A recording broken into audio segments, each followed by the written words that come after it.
वाशिममध्ये उद्धव ठाकरेंविरोधात भावना गवळी समर्थकांची बॅनरबाजी। जय श्रीराम म्हणणारच भावना गवळींना निवडून आणणारचा निर्धार व्यक्त।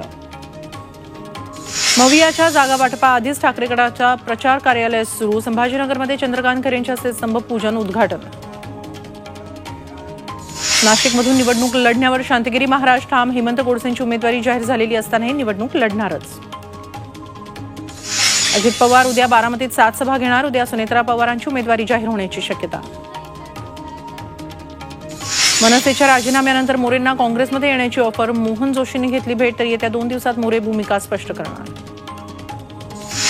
भाजप आणि बच्चू कडूंमध्ये तणाव। आम्ही सरकार बनवलं म्हणून भाजप सत्तेत, कडूंची टीका। तर कडू एका मतदारसंघापुरते दरेकरांकडून पलटवार। भाजप कार्यकर्त्यांकडून माझ्यावर हल्ला होईल। फडणवीसांनी पोलीस बंदोबस्त कमी केला। जरांगे पाटलांचे फडणवीसांवर पुन्हा गंभीर आरोप। शिरूर लोकसभा मतदारसंघात उमेदवारी आधीच आजी माजी खासदारांमध्ये जुगलबंदी। एकमेकांना दिल्या नंदी बैल आणि पोपटाच्या उपमा। अखेर काँग्रेसची साथ सोडत पद्माकर बळवी भाजपात दाखल। प्रदेशाध्यक्ष चंद्रशेखर बावनकुळेंच्या उपस्थितीत पक्षप्रवेश।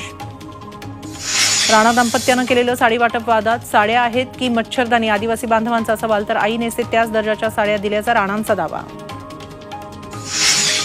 राज्यात 1000 महाविद्यालयात कौशल्य विकास केंद्र। मंत्री मंगल प्रभात लोढा यांची घोषणा। 20,000 युवक युवतींना मिळणार प्रशिक्षण। अहमदनगरच्या नामांतराला मंत्रिमंडळाची मंजुरी। पुण्यश्लोक अहिल्यादेवी नगर नाव करण्यास मान्यता। पुण्यात ओला उबरला दणका। जिल्हाधिकाऱ्यांकडून दोन्ही कंपन्यांचा परवाना नामंजूर।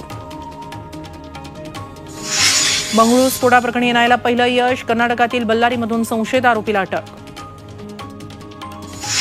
बिहारच्या पाटणा सिव्हिल कोर्टात स्फोट। ट्रान्सफॉर्मरमध्ये स्फोट झाल्याची माहिती। स्फोटानंतर एकच खळबळ, काही जण जखमी झाल्याची माहिती। कोचीमध्ये एअरपोर्टवर तस्करीचं सोनं जप्त। अबुधाबीहून भारतात सोनं आणणाऱ्या प्रवाशाला अटक। भाजप नेते पवन सिंग यांचा गुमजाव। निवडणूक लढण्यास तयार असल्याचं ट्विट। उमेदवारी जाहीर झाल्यानंतर निवडणुकीतून घेतली होती माघार।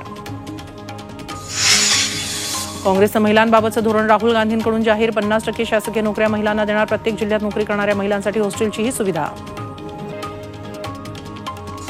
जपानच्या कॅरोस या घन इंधन रॉकेटचा स्फोट। प्रक्षेपणानंतर काही क्षणातच स्फोट। कोणतीही जीवितहानी नाही। स्पेस वन कंपनीकडून कारणांचा शोध सुरू।